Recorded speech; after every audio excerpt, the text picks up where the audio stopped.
Have you ever wondered how someone can become enlightened? I'm not a scholar, professor, or a doctor, scientist, or a guru.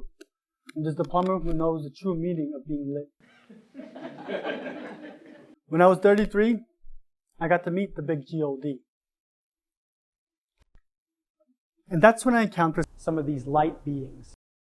And since then, I've been getting the code to my enlightenment.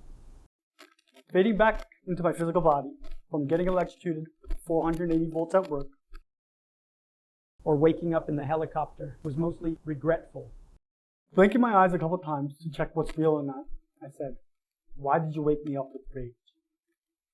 What's crazy about death, it only made me more obsessed of going back to that same place all over again.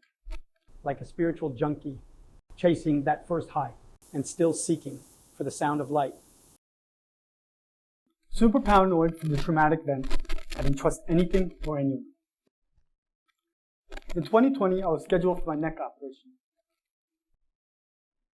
During the lockdown, I really didn't care at all. I figured it was a 50-50 chance. If I made it, hooray, I could fight for another day. If not, at least I'm out of this misery. And I'll probably just reincarnate and come back and do this all over again.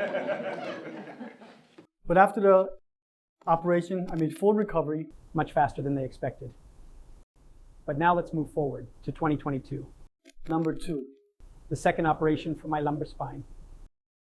2 days before, The operation, the insurance, canceled.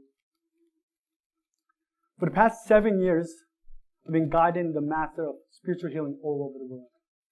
Flying to UK, learning trance healing, being in an altered state, channeling messages. As a plumber and a healer, the goal is to revitalize and distinguish the complications of like blockage and imbalance throughout the facility or the patient. And right now I'm training in Qigong healing with a real Qigong master who trained with the Buddhist monks in the mountains of China. And these innate awarenesses is in your command with patience, practice, and pure intent in helping others. Some are born with these natural abilities, especially the young ones. But we all can master in the hands these intuitive gifts we all have. Please remember, enlightenment is always within. Enlight is meant, or I like to say, enlighten me. When using light metaphorically and realistically, you can see through the dark, the problem. And applying intention will bring out the invisible light. Lighc.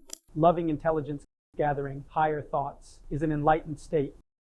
It's like you're having a soul communication within, reminding you there's much more beyond than light me. It's like seeing it from above, like an eagle. And it's like awakening to your highest consciousness and your awareness. But most importantly, there are moral codes that must be met to be played. Consciousness over different ethics. It's letting go of all the things that's not what's necessary for you and just allowing the whole process to come in. So let us all now channel energy like the masters in real time. Slowly and gently get into the most comfortable seated position, closing your eyes, having your palms facing down, taking a couple deep inhales and exhales. Bring your intention, feeling that in your heart. And as you're inhaling, setting attention and feeling it. And as you're exhaling and letting it go, and bringing your palms facing up, placing it down. The key is to accept it all from all dimensions, from the good and the bad, from your highest to your lowest point in life. Knowing the difference of dark and light, having the spiritual common sense. Before I leave, I want to leave you with this. Your soul comes with the light from the wind of birth. When you leave, you're just going back to the recharging station for your next outlet, where your enlightenment is meant to be.